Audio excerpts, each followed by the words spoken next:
Deus. Graça e paz. Amém. Vou falar um assunto que nós já conhecemos. Rapidinho, porque o tempo é passado, o culto já foi bastante maravilhoso até agora e vai continuar sendo também. Mas, vou fazer uma pergunta. Quando a gente está com um problema na vida, você quer mais um problema? Seja sincero. Não. Você está passando por uma angústia, você quer mais uma pessoa angustiada perto de você? Não. Quando a gente está passando por um problema bem difícil mesmo, a gente quer outro problema difícil? Não. Sinceramente, não. Eu estava meditando na vida de Noemi e veio justamente essa pergunta no meu coração. Se a gente tem um problema, a gente quer carregar outro? Não.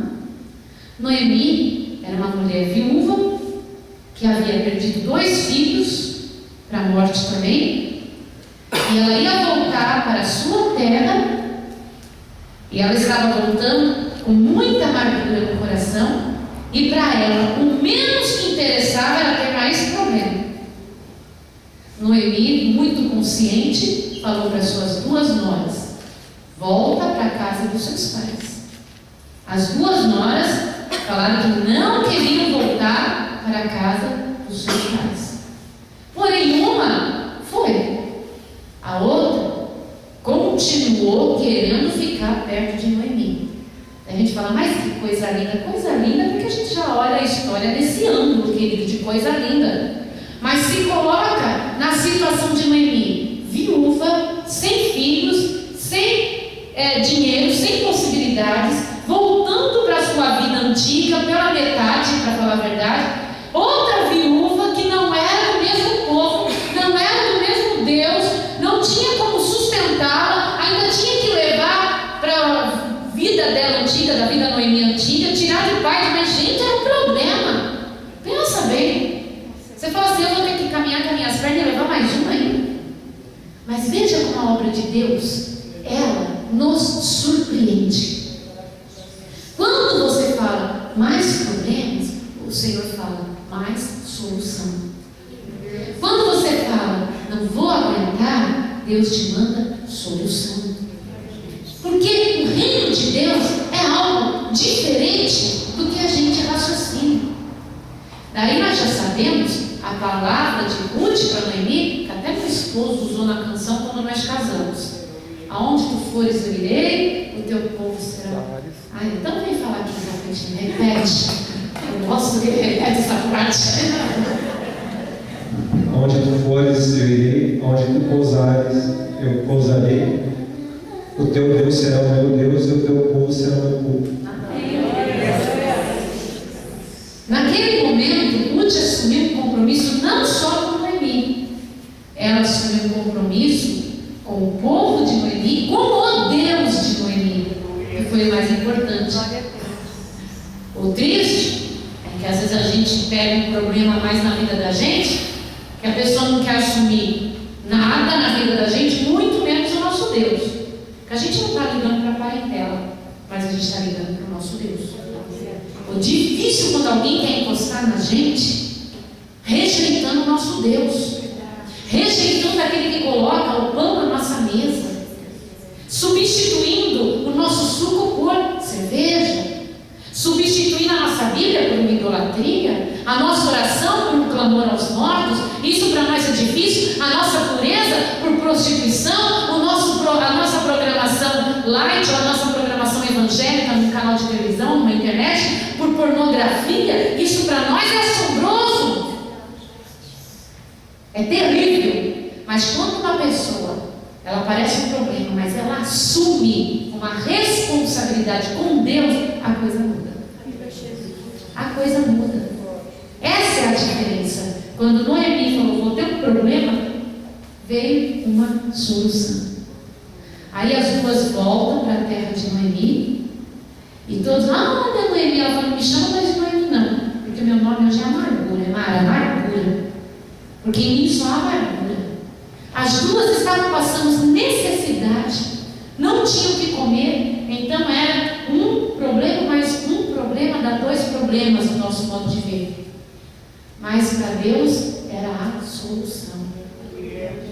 Daí Ruth falou assim, ela não ficou: sogra, porque eu vim atrás de você, eu vou passar fome, eu estou com frio, eu vou morrer. Não, ela não ficou nada disso.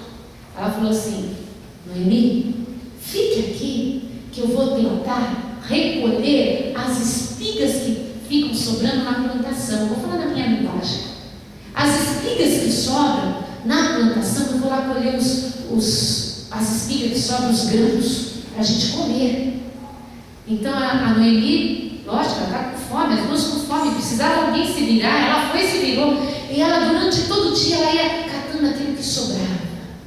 Ruth ia lá catando aquilo que sobrava da plantação de alguém. Mas a plantação não era só de alguém, era alguém que tinha direito sobre elas como parente. Era um tal de Boaz, era o remidor dela. Então ele chegou e falou: quem é aquela jovem dos seus empregados? Quem é aquela jovem que colhe as espigas que sobram pelo caminho?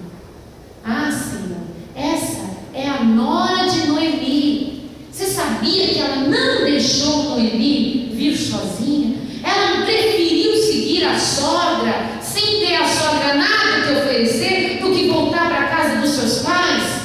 A notícia da fidelidade, do pacto de Ruth foi se espalhando. E ela sabia que estava espalhando? Ela não sabia nada, ela só pensava: próxima espiga, próxima espiga, próxima espiga.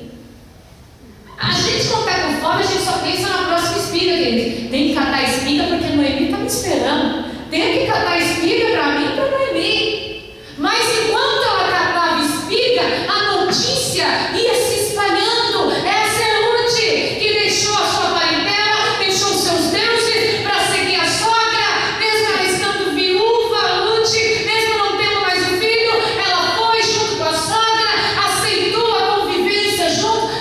A notícia se espalha.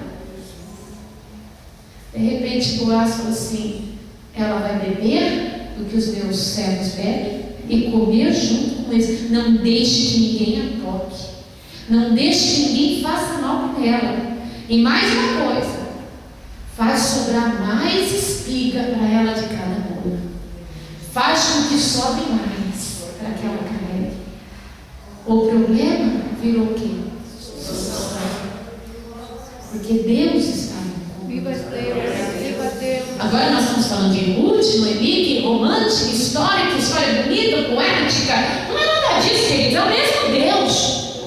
É o mesmo Deus que escreveu a história de Ruth e Noemi. É o Deus que escreve a nossa história. Verdade. Enquanto você pensa na próxima espiga, como alimentar a tua casa, o Senhor vai dando noticiário da tua vitória. Enquanto você pensa em comer, em beber, em não faltar nada, o Senhor vai dando algo mais para você. Porque Ruth fez um pacto com Deus. Isso é tremendo, maravilhoso. Não adianta você associar-se com quem não tem pacto com Deus. Porque você precisa associar-se com quem tem pacto com Deus. A tendência da gente, às vezes, é fazer pacto com pessoas que não têm amor a Jesus. A tendência da gente não é amar o pecador, é amar o pecado. Isso é o perigoso. Mas quando nós passamos a olhar o pecador que quer arrependimento, que quer Jesus, que quer fazer um pacto com Deus, aí sim a gente tem que dar uma chance.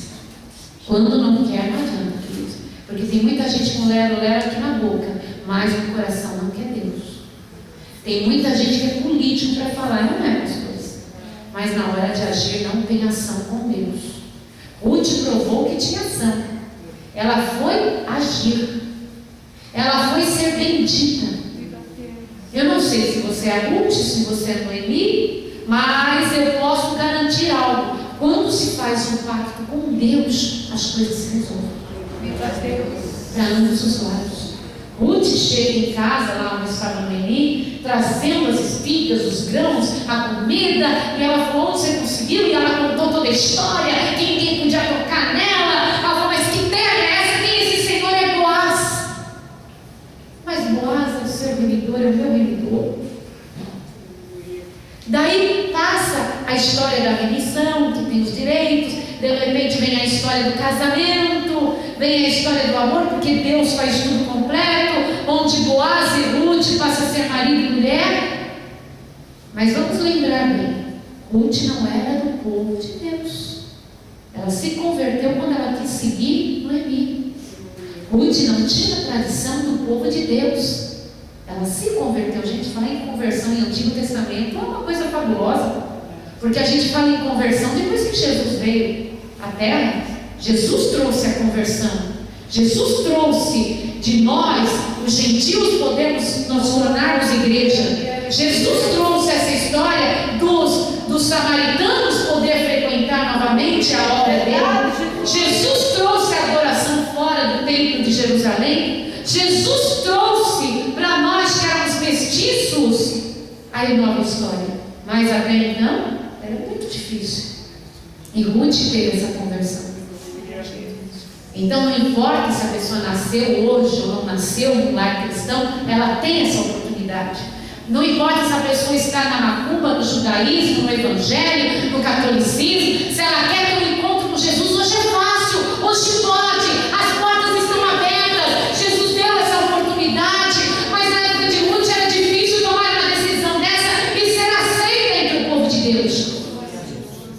Agora, nós falamos para pessoas de todas as raças, de todos os credos, vem, Jesus diz, vinde a mim, todos vós que estáis cansados e oprimidos, eu vos aliviarei. Agora a gente nas igrejas, a gente espera de braços abertos, pessoas de todas as raças, de todos os credos, de todos os níveis sociais, de todos os sexos, a gente espera com os braços abertos, mas na época era muito preconceito.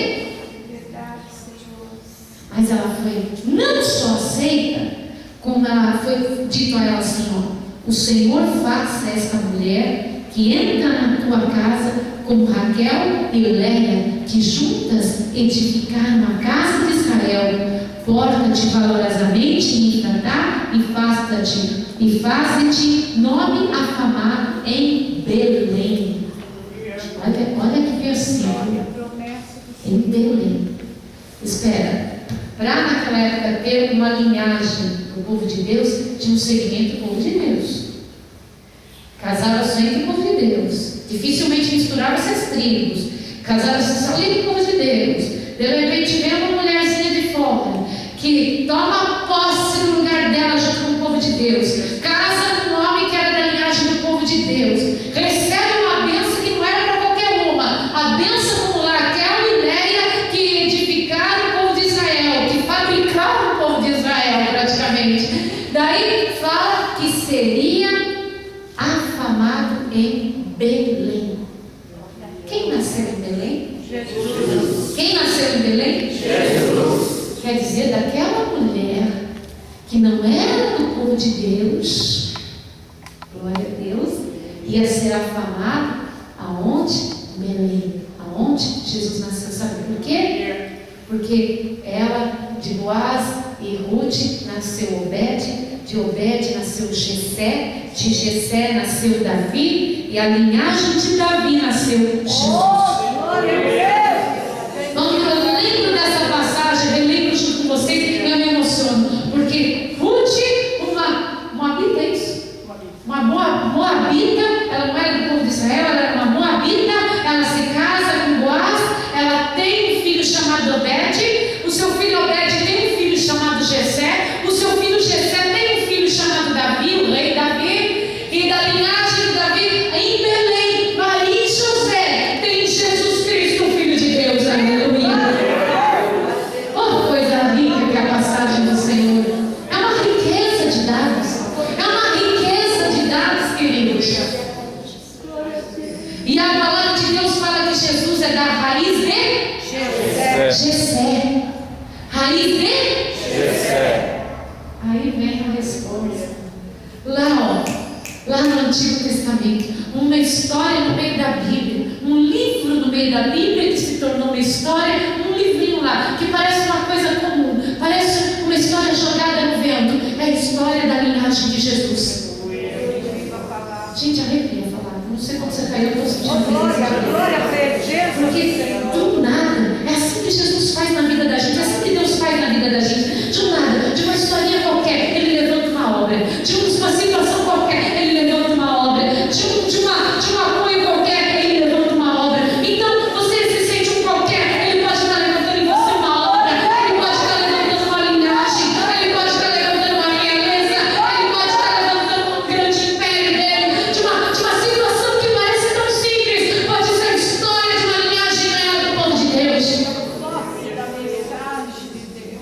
E a gente fala, mas Senhor, quem sou eu? Nós somos pecadores. Mas se naquela época tão remota, tão distante, aquela mulher que não era do povo de Deus, ela pôde ser abençoada, como Raquel e Leia foram, se ela pôde ser abençoada, nós hoje que vivemos a graça de Jesus, o amado de Belém, a raiz de Jessé, se hoje nós vivemos a graça de Jesus Cristo, o quanto nós não podemos alcançar, aleluia. O problema dos nossos olhos, a nossa tendência muitas vezes é cuidar do que não interessa. Porque se nós formos caridosos, tementes a Deus, fizermos um pacto com o Senhor e andarmos só pensando em catar nossas espigas mesmo, a fama vai correr e o Senhor vai levantar um grande império através de nós. Viva o Cordeiro. O problema é que nenhum de nós muitas vezes só fica catando espiga. Porque se a gente pensar em não ser problema na vida de Noemi, mas ser uma catadora de espiga, nós vamos trazer a realeza de Deus, o afamado de Belém, para a vida da gente. Eu tomo posse da palavra que veio voltar. Aleluia, em nome de Jesus. Não deixar a autopiedade tomar conta. Eu sou um coitado, eu sofro desde que nasci eu só sofro. Gente, tem testemunhos assim, que desde que nasceu só sofre, porque a gente já nasce sofrendo. Com certeza. Não é? A gente já nasce chorando, né? Já nasce com tapa, já nasce tendo que acordar, já nasce tendo que sair do aconchego do útero da mãe. Não é? Depois a gente abre os olhos, vê um bando de gigante feio, fala, ninguém pra gente. Já começa o trauma por aí, né? Umas coisas cuspindo na criancinha, depois vai formalizar no cheiro, apertando, já é um trauma. Não adianta falar, a vida é um grande trauma. Fora os assédios, fora a maldade. Mas tem um remidor Glória a que te comprou o preço de sangue, da linhagem de Boaz, da linhagem de Obed, da linhagem de Jessé, da linhagem de Davi, que traz para você a remissão dos vossos pecados, aleluia. Glorificado seja o Cordeiro. Ah, mas pastor, quem eu sou? Nós não somos ninguém mesmo, né? Mas Jesus é maravilhoso em nós. Jesus é maravilhoso. Jesus transforma o nosso modo de pensar. Jesus transforma o nosso modo de agir. Jesus transforma o nosso modo de comer, de viver, de vestir, de tudo. Porque se nós entrarmos na autopiedade, nós vamos sofrer aquilo que nossos bisavós sofreram, nossos avós, nossos pais. Nós vamos ser repeteco de tudo aquilo que já passou. Replay. É como um replay. É isso, né, Rafa? É como um replay. Jesus vem em conta. Ele é tremendo, esse Deus. Aí você fala assim, mas eu pensei que tinha cortado, reagiu tudo de novo. Ó. Você está vivo? Então dá tempo de cortar a mão. Viva Jesus Cristo. Você não blasfemou contra o Espírito Santo? Então dá tempo de cortar a mão. Não blasfemou, dá tempo de cortar a mão, gente. Porque fica insistindo na obra do diabo na tua vida. A autopiedade é uma ponte do passado para o presente. É uma ponte. Corta a autopiedade. Corta. Eu sou coitado, eu sou infeliz, eu não consigo, eu não posso, eu sou feio, eu sou sem estudo, eu não tenho capacidade. Isso é o que o diabo prega. Eu não sou nada sem Jesus, essa é a grande verdade. Com ou sem estudo, com ou sem beleza, com ou sem saúde, não importa. Sem Jesus, eu não sou nada. Com certeza. Porque enquanto a gente procura ser alguém, é porque a gente está sem Jesus mesmo. Porque com Jesus nós somos completos. Eu falava até hoje com uma esposa, minha mãezinha, a gente falava assim, como é perigoso, às vezes uma pessoa pode ser feia ou bonita, mas se a pessoa for bondosa, é perigoso. Até o envolvimento é perigoso quando a pessoa é boa. Ainda que não faça parte, vamos supor aqui o Bruno, ele gosta de um tipo de mulher, mas daí chega uma totalmente diferente. Mas é boazinha, os gostos mudam. Os gostos mudam. Porque a formosura de uma pessoa, gente, Está na alma. Não é verdade. Ah, a pessoa é deficiente ou não? Não tem nada a ver. Ah, a pessoa é estudada ou não? É a alma. Oh, é verdade. Gente, uma alma.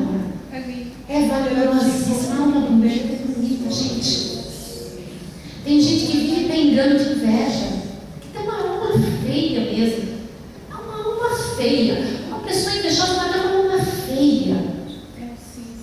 E eu já fiz muito trabalho assim, achando que eu agradando uma pessoa invejosa, ela ia ser liberta.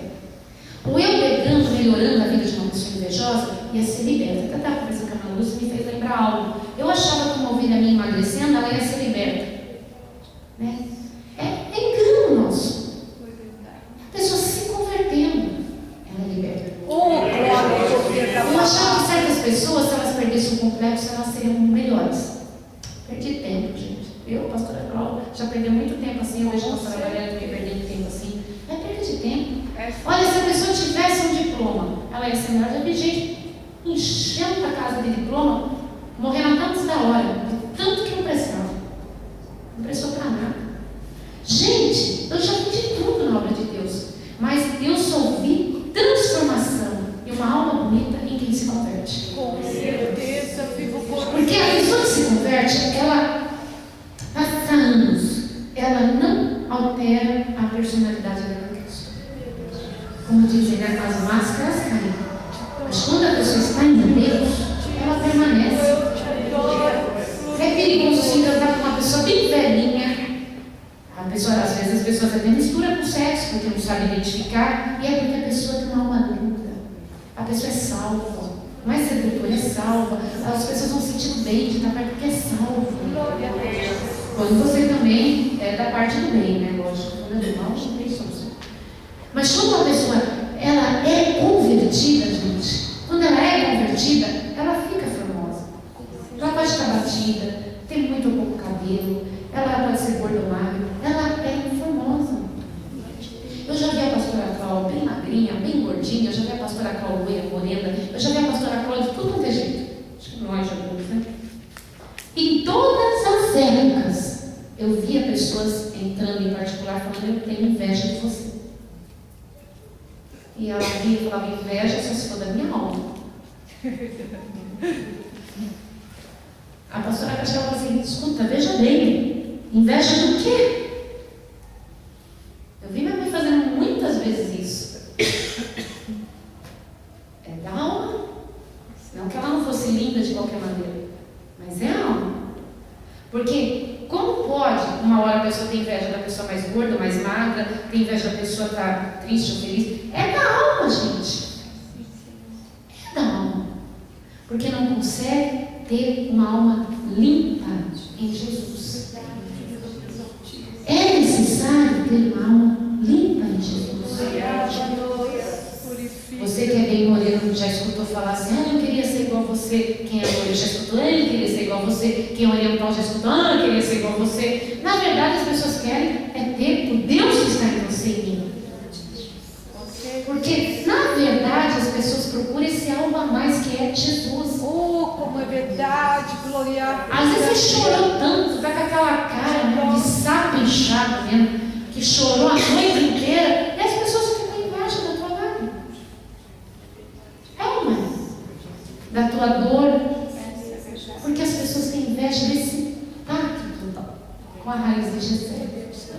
Com esse pacto com Deus Todo-Poderoso. Tem inveja da vida que leva, né? Que leve ela, né, professor? Com certeza. Tem gente que tem inveja, pode levar a vida que a gente leva, né? Às vezes, né? Não é verdade? Tá de inveja, carrega as maldições aí para ver se aguenta. Mas não fique você que de Deus com autopiedade. Porque você tem um espírito excelente de Deus.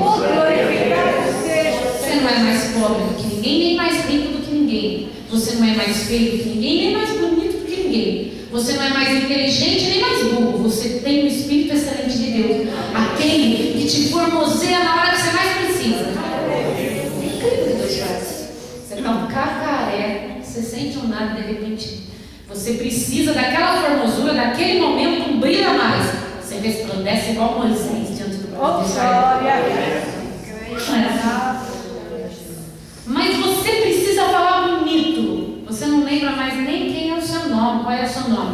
Deus coloca uma gramática que você nunca usou na vida, nunca escutou. É Deus ou não é? Porque o Espírito excelente de Deus reage de uma maneira na hora exata, no momento exato. Porque esse é o Deus que vive dentro de nós. É ou não é? É ou não é? Ou é Deus que habita ou não é Deus que habita? Agora, que vai o diabo ter inveja de algo, salvação dentro de você que vai ter. Você tem vida eterna. Eu penso que a maioria aqui tem vida eterna. Eu penso que a maioria já tem um nome escrito no livro da vida. Eu penso que a maioria aqui já aceitou Jesus como o único salvador, o suficiente salvador. Então o diabo tem inveja, não inveja. Tanto do sofrimento. Sobre o shopping lá vê uma lojona. Porque é assim. O diabo vê tudo maior. Porque tem o maior em você. Tem o maior em você. O Senhor te dê forças. Que o Senhor te abençoe. Que o Senhor te levante.